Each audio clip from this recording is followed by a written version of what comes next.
সুপ্রিয় দর্শক, সবাইকে আন্তরিক শুভেচ্ছা ও অভিনন্দন জানাচ্ছি। আজকে আমরা নতুন একটি ভিডিও আপনাদের মাঝে শেয়ার করব। যদিও আমাদের নিউজ চ্যানেল, আজকের এই ভিডিওটি দেখে মনে হয়েছে প্রতিটা লোকেরই দেখা প্রয়োজন এবং এই তথ্যগুলো জানা প্রয়োজন। ভিডিওটি হচ্ছে আমরা যে চিনিটা খাই, এই চিনিটা কিভাবে, কোথায় এবং কোন পণ্য থেকে তৈরি হয় আমাদের জানা প্রয়োজন। তাই আমরা আজকে একটি সুগার মিলের সম্পূর্ণ কার্যক্রম আপনাদেরকে দেখাবো। কৃষকের কাছ থেকে পণ্য নিয়ে এসে প্রোডাক্ট তৈরি করে আমাদের হাত হয়ে আমাদের রান্নাঘর পর্যন্ত যে পৌঁছে কোন প্রক্রিয়ায়, সেই প্রক্রিয়াটি আপনাদের মাঝে আমি শেয়ার করব। আপনাদের জানা প্রয়োজন বিধায় শেয়ার করলাম। আপনার ভিডিওটি দেখবেন এবং যদি ভালো লাগে আমাদের চ্যানেলটিকে সাবস্ক্রাইব করবেন, কারণ আমাদের এই চ্যানেলটি নিউজ চ্যানেল। এখানে প্রত্যেকটি তথ্যবহুল ভিডিও প্রচার করা হয় যা প্রতিটা মানুষেরই জানা প্রয়োজন এবং প্রত্যেকটি ভিডিওই খুবই গুরুত্বপূর্ণ। চলুন আমরা আজকের ভিডিওটি দেখি কিভাবে চিনি উৎপাদন হয়। ধন্যবাদ সবাই, ভালো থাকবেন, সাথে থাকবেন।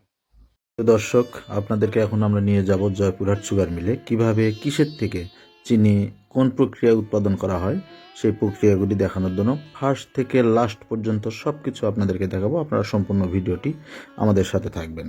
এই দৃশ্যটি জয়পুরহাট সুগার মিলের অফিস কার্যালয়ের সামনে, যে ভবনটি আছে তার সামনে, এবং এরপরে আমরা নিয়ে যাচ্ছি আপনাদেরকে সেই সুগার মিলের সব কার্যক্রম দেখার জন্য। সাথে থাকবেন। এখন আমরা দেখছি কৃষকের কাছ থেকে যে আগগুলো ট্রাকের মাধ্যমে নিয়ে এসে এই সুগার মিলের সামনে যে ড্রেন আছে, যে ড্রেনের মাধ্যমে আগগুলোকে মেশিনের ভিতরে প্রবেশ করানো হয়। এই যে দেখেন, আমরা এই ড্রেনের ভিতরে যে আগগুলো ফেলতে দেখছি, এইগুলোই প্রকৃত মেশিনের ভিতরে চলে যাবে। এটা বাহিরের অংশ, এবং এই ব্লেডগুলোর মাধ্যমে, ঘোরানো ব্লেডগুলোর মাধ্যমে এই ড্রেনের ভিতরে যে আগগুলো যায় সেগুলোকে প্রসেস করা হয় এবং মেশিনের ভিতরে পরিমাণ মতো প্রবেশ করানোর জন্য সাহায্য করে। আপনারা সাথে থাকবেন।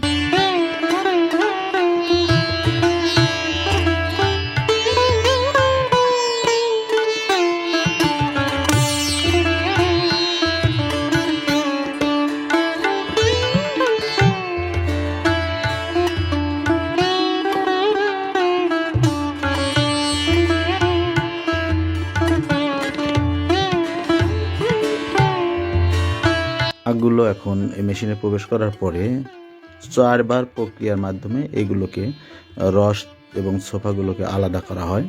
এবং এই সোফাগুলো দেখছেন, এই যে এগুলো আর একটা প্রক্রিয়ার মাধ্যমে এগুলোকে রস করানো হচ্ছে, এবং এই সোফাগুলো টোটালি বাহিরে চলে যাবে এক্সেস একটি জায়গায়, যেখানে মিলের বাহিরের অংশ।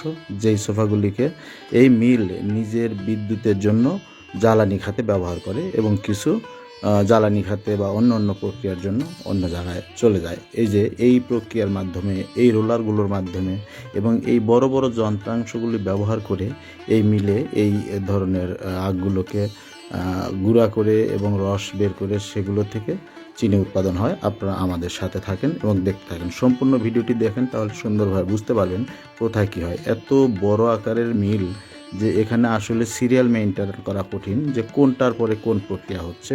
তবে এখন যে কাজগুলি আপনারা দেখছেন, এটা 4 স্তরে এই আগগুলিকে রস প্রক্রিয়াকরণ করে প্রথমে নালি গুঁড়ে রূপান্তর করা হবে, তারপরে এগুলোকে চিনিতে রূপান্তর করা হবে। এই যে রসগুলো বের হয়ে যাচ্ছে, এভাবে আপনারা আমাদের সাথে থাকেন, সম্পূর্ণ দেখতে পারবেন।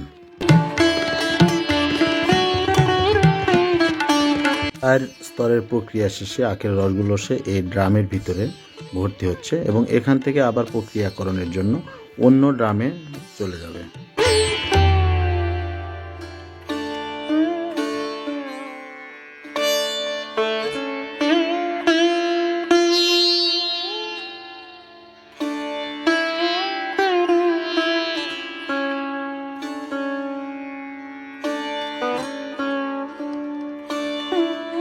আর স্তরের প্রক্রিয়া শেষে রসগুলো এখন ছাঁকুনির কাজ হচ্ছে। এক সাইড দিয়ে সোফা উপরে রয়ে যাচ্ছে, রসগুলো নিচে চলে যাচ্ছে।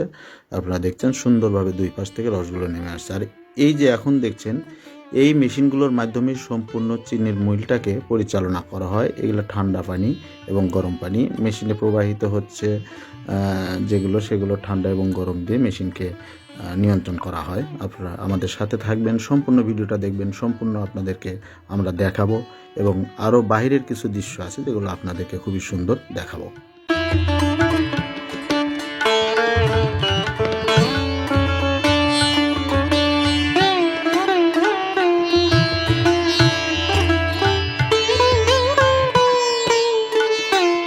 বড় বড় চাক্কার এই মেশিনগুলো দিয়েই এই সুগার মিল পরিচালিত হয়। এবং আরেকটা ব্যাপার হলো, এই সুগার মিল পরিচালনা করতে বাহিরের কোনো ইলেকট্রিসিটি ব্যবহার করা হয় না, সম্পূর্ণই নিজেদের প্রস্তুতকৃত যে বিদ্যুৎ সেখান থেকে এই তাপবিদ্যুৎ কেন্দ্র করা হয়েছে, এখান থেকে হয়। এবং আরেকটি অংশে দেখছেন আপনারা এই রসগুলো ড্রেন হয়ে আবারও একটি ড্রামে চলে আসছে, যেগুলো হিট দেওয়ার জন্য প্রস্তুত হয়ে গেছে।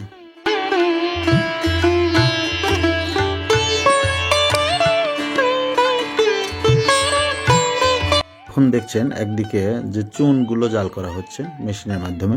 এই চুনগুলো চিনি পরিষ্কারের কাজে ব্যবহার করা হয় এবং চুনগুলো দিয়ে পরিষ্কার করার পরে আবারও মেশিনে এই রসগুলো চলে আসে। পুরে যে ট্যাঙ্কিগুলো দেখছেন, এগুলো রসগুলোকে দানাগুলো রূপান্তর করা হয়।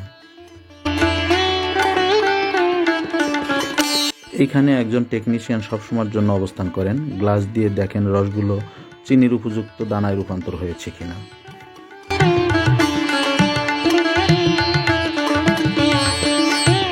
চিটাগুড় রূপান্তর হওয়ার পরে এই ডিএন দিয়ে প্রবাহিত করা হয় এবং তারপরে চিনি প্রক্রিয়া শুরু।